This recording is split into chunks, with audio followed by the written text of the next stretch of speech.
Bapak Ibu dimanapun Anda berada. Salam sejahtera untuk kita semua. Perkenalkan, nama saya Andi Saadila, SPD, MPD. Saya merupakan salah satu dosen di program studi Pendidikan Bahasa Indonesia Fakultas Keguruan dan Ilmu Pendidikan Universitas 19 November Kolaka. Video ini saya buat dengan tujuan untuk memenuhi salah satu persyaratan sertifikasi dosen tahun 2025, yaitu pernyataan diri dosen dalam unjuk kerja Tridharma Perguruan Tinggi atau disingkat PDD UKT PT, khususnya pada aspek pengajaran.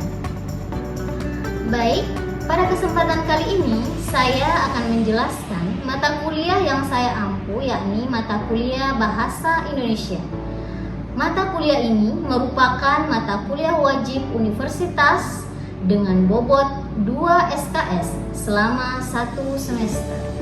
Kuliah Bahasa Indonesia merupakan salah satu mata kuliah dengan instrumen pengembangan kepribadian mahasiswa dalam mewujudkan masyarakat terpelajar yang mahir berkomunikasi baik secara lisan maupun tulisan. Untuk memahami bagaimana sejarah perkembangan bahasa Indonesia, kemudian kedudukan dan fungsi bahasa Indonesia, serta ragam bahasa Indonesia, kemudian diksi atau pilihan kata dan bagaimana penggunaan kata, ejaan dan tanda baca, kalimat efektif, paragraf, penulisan surat, perencanaan dan penulisan karya tulis ilmiah berupa skripsi dan artikel ilmiah, serta penulisan kutipan dan daftar pustaka. Baik, pada aspek pengajaran ini saya akan menjelaskan materi diksi atau pilihan kata dengan CPMK. Mahasiswa diharapkan mampu menguasai pemilihan dan penggunaan kata baik dengan kata maupun dengan kalimat. Nah, untuk sub CPMK pada mata kuliah ini yaitu mahasiswa diharapkan mampu memilih diksi dan menggunakan kata dengan keselarasan dan tepat. Nah, dalam mata kuliah ini ada pun sumber utama yang dijadikan sebagai bahan referensi dari berbagai sumber. Salah satunya adalah e-book oleh Eti Indriati pada tahun 2008, yakni menulis karya ilmiah. Kemudian ada juga e-book oleh Kanzunuddin tahun 2023 mengenai bahasa Indonesia untuk perguruan tinggi, serta e-book Wijayanti Sri Hapsari tahun 2013 bahasa Indonesia, penulisan dan penyajian karya ilmiah. Nah, untuk sumber pendukung kami menggunakan EYD 5 secara daring yang diterbitkan oleh Balai Bahasa, kemudian KBBI 5 secara daring, kemudian beberapa artikel-artikel pada jurnal-jurnal ilmiah baik nasional maupun internasional yang terkait dengan materi pembelajaran. Nah, adapun indikator yang akan dicapai pada pembelajaran kali ini yaitu mampu mengemukakan pengertian diksi dan pilihan kata, kemudian mahasiswa mampu menggunakan pilihan kata secara serasi dalam berkomunikasi, kemudian memilih kata secara cermat dan tepat untuk komunikasi lisan maupun tulisan.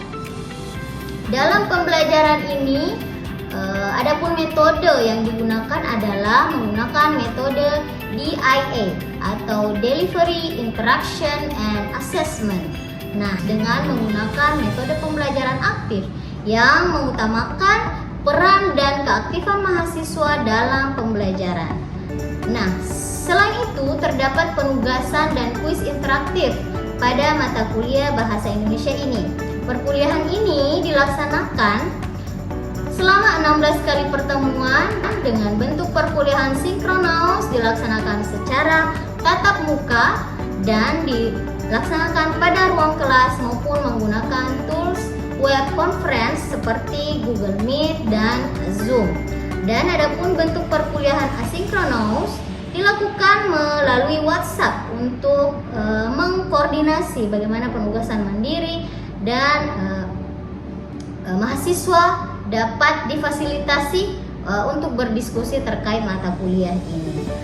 Selanjutnya, jenis-jenis penugasan seperti yang dipaparkan yaitu menggunakan tugas berupa membuat ringkasan, kemudian kuis interaktif dengan menggunakan berbagai aplikasi yang menarik, kemudian diskusi kelompok, kemudian UTS berupa tes teori mengenai pembelajaran bahasa Indonesia, dan UAS berupa penugasan terstruktur baik secara mandiri maupun berkelompok. Adapun penilaian pada pembelajaran ini dengan kriteria dan standar penilaian, yang pertama yaitu tugas mingguan sebanyak 20%, UTS sebanyak 30%, UAS dengan presentasi 40% dan keaktifan dan sikap sebanyak 10%. Assalamualaikum. Waalaikumsalam. Bagaimana kabarnya hari ini? Alhamdulillah. Alhamdulillah.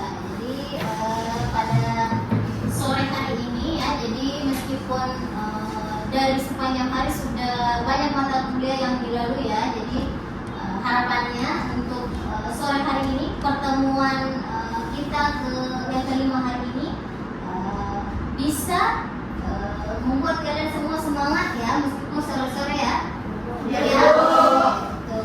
Oke. Nah, alhamdulillah hari ini kita sudah masuk pada pertemuan ke-5. Nah, jadi beberapa pertemuan sebelumnya kita sudah membahas mengenai ragam bahasa Indonesia, kemudian EYD, dan hari ini kita sudah masuk pada materi diksi atau pilihan kata. Nah, sebelum kita lanjut pada materi hari ini, ada yang tidak hadir? Rabu. Ada siapa? Bagus. Oh gitu, betul. Oke, nah nanti kita cek kembali di Sisakti ya, siapa-siapa saja yang tidak hadir. Nah, untuk yang hadir hari ini bisa mengecek HP-nya ya di Sisakti. Kalian bisa mengisi daftar hadir berdasarkan barcode yang sudah dibagikan di grup WhatsApp ya. Oke, silahkan mengisi daftar hadir. Oke, sebelum kita memulai perkuliahan mengenai materi kita hari ini, ada baiknya kita berdoa bersama agar materi yang Ibu sampaikan dapat diterima dengan baik dan bermanfaat untuk kalian ke depan. Berdoa dimulai.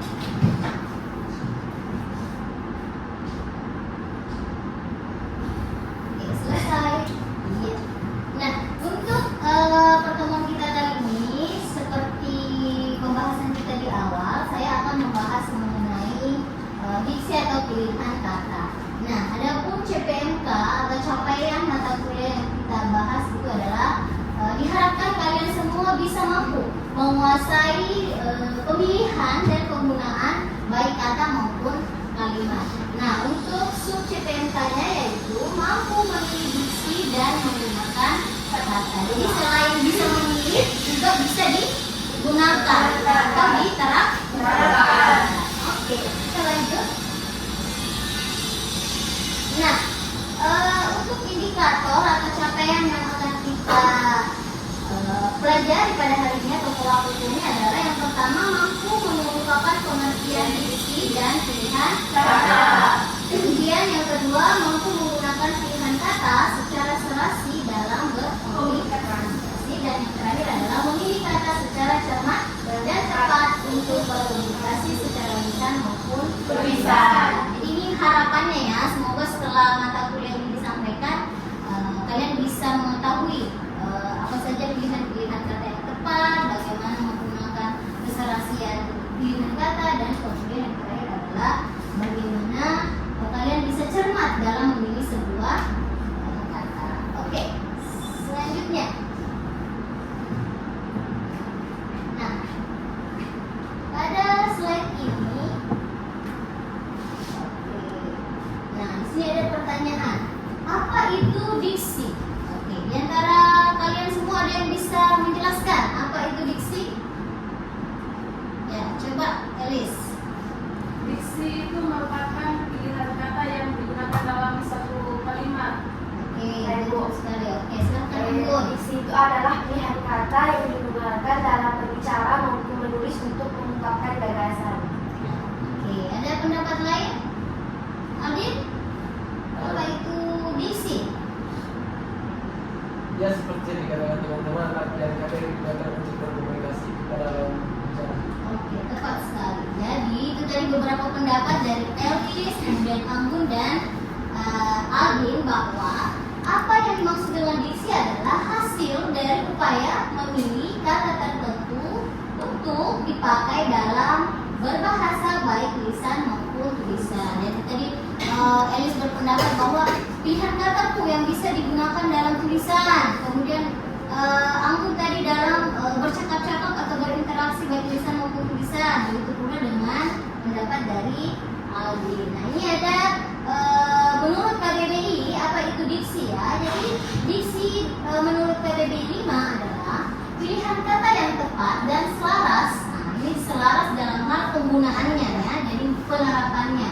Nah apakah itu percakapan sehari-hari seperti yang kita bahas lalu ya mengenai ragam bahasa, ada ragam bahasa ilmiah, ada juga non ilmiah. Jadi bagaimana penggunaannya sesuai dengan situasi dan kondisinya. Nah untuk apa? Yaitu untuk mengungkapkan gagasan sehingga diperoleh efek tertentu seperti yang kita harapkan. Nah, seperti yang kita bahas pada sebelumnya bahwa setiap komunikasi itu yang penting adalah bagaimana penyampaiannya, kemudian orang yang mendengar informasi yang kita sampaikan itu paham dengan apa yang kita maksudkan. Hal itu terkait dengan pilihan-pilihan kata yang kita gunakan. Oke. Selanjutnya, nah ini ada beberapa syarat-syarat yang harus kita ketahui dalam ketepatan pemilihan kata. Nah, bisa dilihat di layar masing-masing atau di depan kalian. Nah, di sini ada syarat ketepatan pemilihan kata, yaitu ada makna denotasi dan makna konotasi. Nah, mungkin ada yang belum memahami apa yang dimaksud dengan makna denotasi dan makna konotasi. Nah, kalau denotasi adalah makna yang sebenarnya. Sementara konotasi apa? Coba tulis, silakan. Kalau konotasi makna yang tidak sebenarnya. Betul sekali. Jadi konotasi itu makna yang tidak sebenarnya atau bisa juga diistilahkan kiasan, makna kiasan, tidak sesuai dengan makna sebenarnya.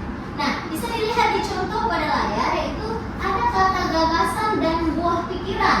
Nah, kira-kira kalau gagasan itu makna denotasi atau konotasi? Iya, betul sekali. Jadi kalau denotasi adalah apa? Gagasan adalah denotasi. Betul sekali. Kemudian buah pikiran adalah konotasi. Jadi diibaratkan saja bahwa kalau denotasi itu yang sebenar-benarnya, apa yang dilihat itu yang dimaksudkan. Meja ya meja.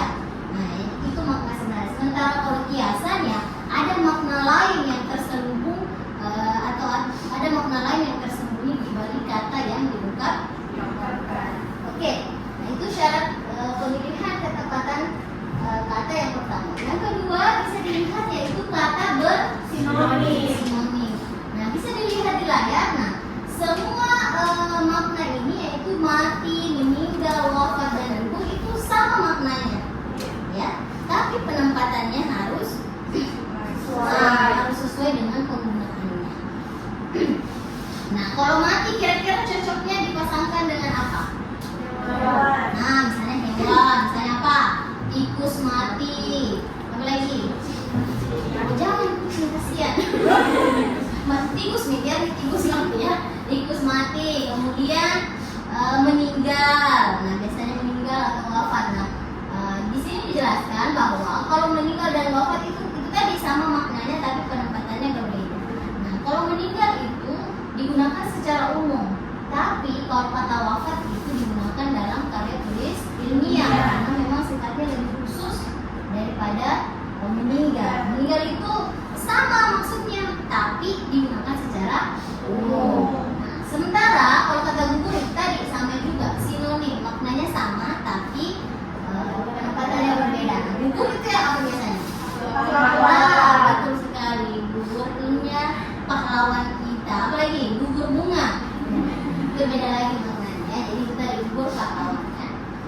Kemudian yang ketiga yaitu makna umum dan makna khusus. Nah, jadi ini ada namanya makna umum dan makna khusus.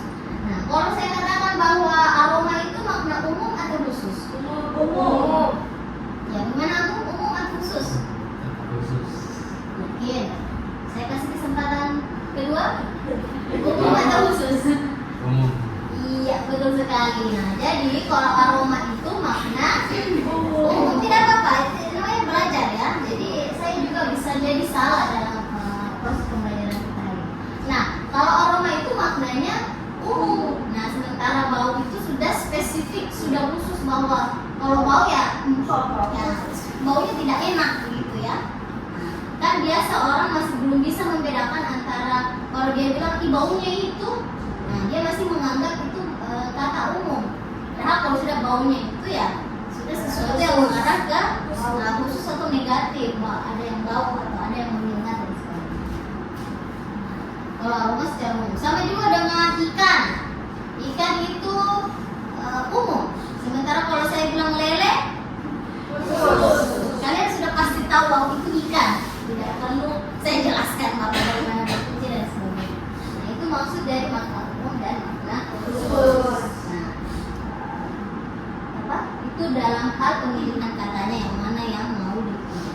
Nah, untuk penulisan karya ilmiah biasanya harus menggunakan makna yang apa tadi? Khusus. Nah, karena ilmiah itu karya tulis ilmiah itu biasanya bersifat spesifik, harus diketahui ini makna sudah, jangan bermakna ambigu dan sebagainya. Jadi harus rinci ikan yang gimana yang dimaksud, atau bahkan dideskripsikan secara rinci juga tidak masalah. Memang itu yang dibutuhkan. Kemudian yang terakhir adalah ini kata ilmiah. Nah, dalam pemilihan kata ada yang dimaksud dengan kata ilmiah.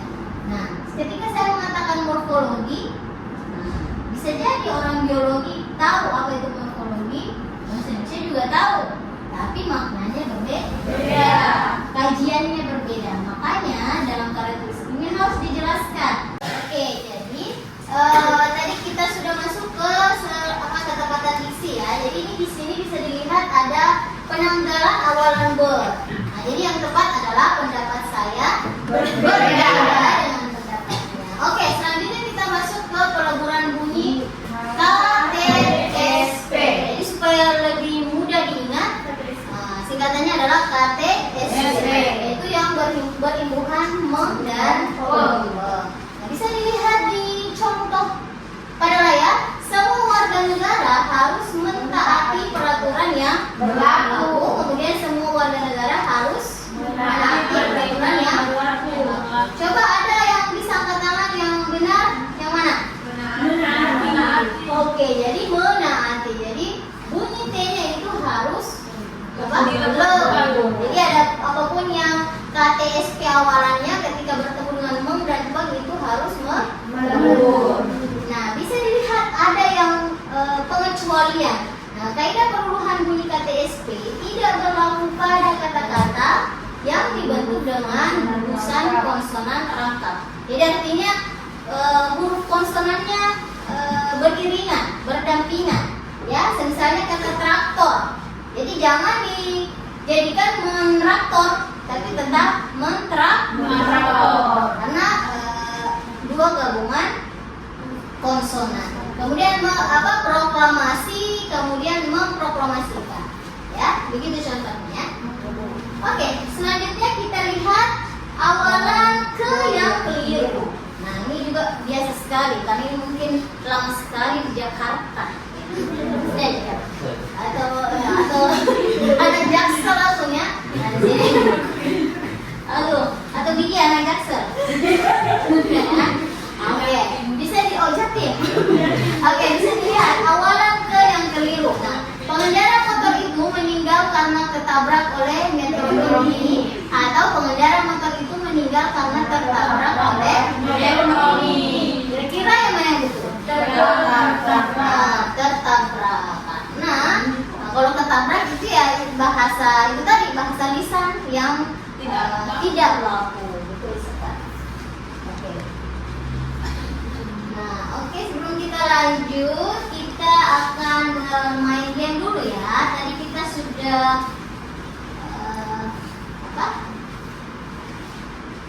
melihat bagaimana penjelasan mengenai pilihan kata. Sekarang kita akan main game. Nah, sekarang bisa dilihat HP-nya masing-masing. Nanti saya akan kirimkan link mengenai kegiatan quiz kita hari ini, ya. Oke, sudah dilihat semuanya ya? Oke, sekarang kita tampilkan atau kita akan bahas mengenai link yang sudah kita buka itu. Nah, ini game mengenai diksi ya. Jadi ini terkait dengan materi yang sudah kita bahas sebelumnya. Apa lagi nih? Mau absen? Oke, sekarang kita mulai ya. Oke, bisa dilihat. Nah, ilmuwan Inggris titik-titik, alat yang bisa membawa kita keluar angkasa tanpa harus benar-benar pergi ke sana. Kira-kira kata yang tepat untuk mengisi titik-titik itu apa? Mengembangkan, kembangkan, atau berkembang, atau mengembang? Warna apa? Biru. Betul sekali. Coba kita lihat. Bisa jadi saya salah. Ya. Oke, selanjutnya. Soal kedua ini Agus. Aldin. Oke, kita lihat teks berikutnya. Ibu titik-titik Bayu di sungai. Putih. Warna jajanan kenyang semuanya. Oke, selanjutnya berikut adalah pilihan kata yang tepat kecuali. Nah, perhatikan kata kecuali. Perhatikan. Angkat tangan yang bisa dengan cepat. Angkat tangan. Coba Aska. Mensada. Coba kita harusnya menyadap ya. Coba kita cekidot. Oke, aku. Oh, aku salah ya. Oke, tidak ada masalah.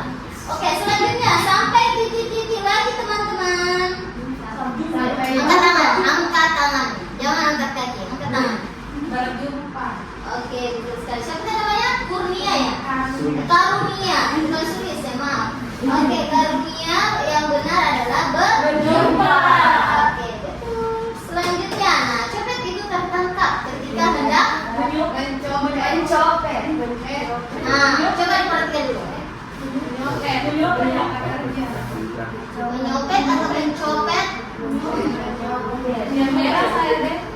Coba angkat tangan yang warna merah. 1, 2, 3, 4. Kemudian mencopet, angkat tangan mencopet. 1, 2, 3, 4, 5, 6, 7. Oke, coba kita lihat ya. Oh, ternyata terjebak juga ya. Yang benar adalah mencopet.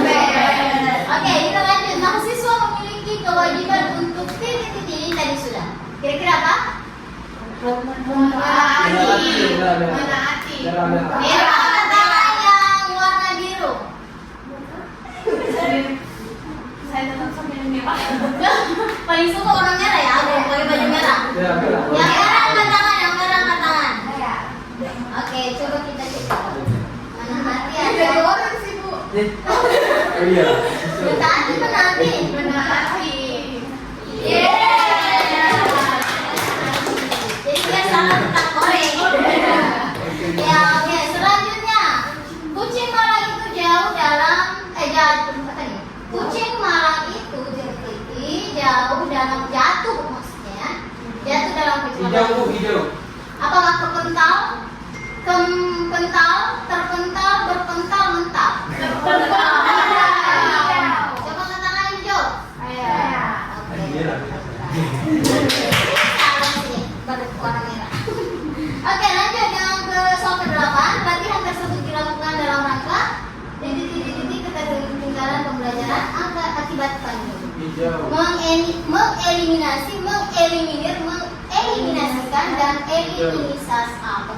eliminasi. Kira-kira apa? Mengeliminasi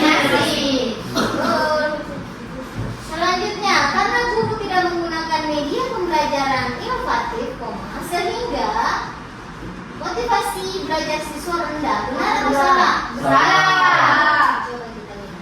Yeay. Oke, sudah pintar ya. Jelas. Terakhir, sejak dari dulu ibu sudah bekerja menjadi guru. Kira-kira benar atau salah? Salah. Karena Sejak Tidak perlu pada kalinya. betul, jadi tidak perlu ada kata dari. Oke, untuk kuisnya bagaimana? Menyenangkan? Mudah-mudahan selain menyenangkan bisa ada yang tinggal di kepalanya mengenai pilihan kata atau diksi. Oke, selanjutnya kita akan merecall kembali memorinya. Kira-kira tadi setelah pembelajaran ada yang bisa menjawab mengenai pertanyaan ini, yaitu apa yang dimaksud dengan diksi? Ada? Ya, coba sekali lagi kan tadi sudah.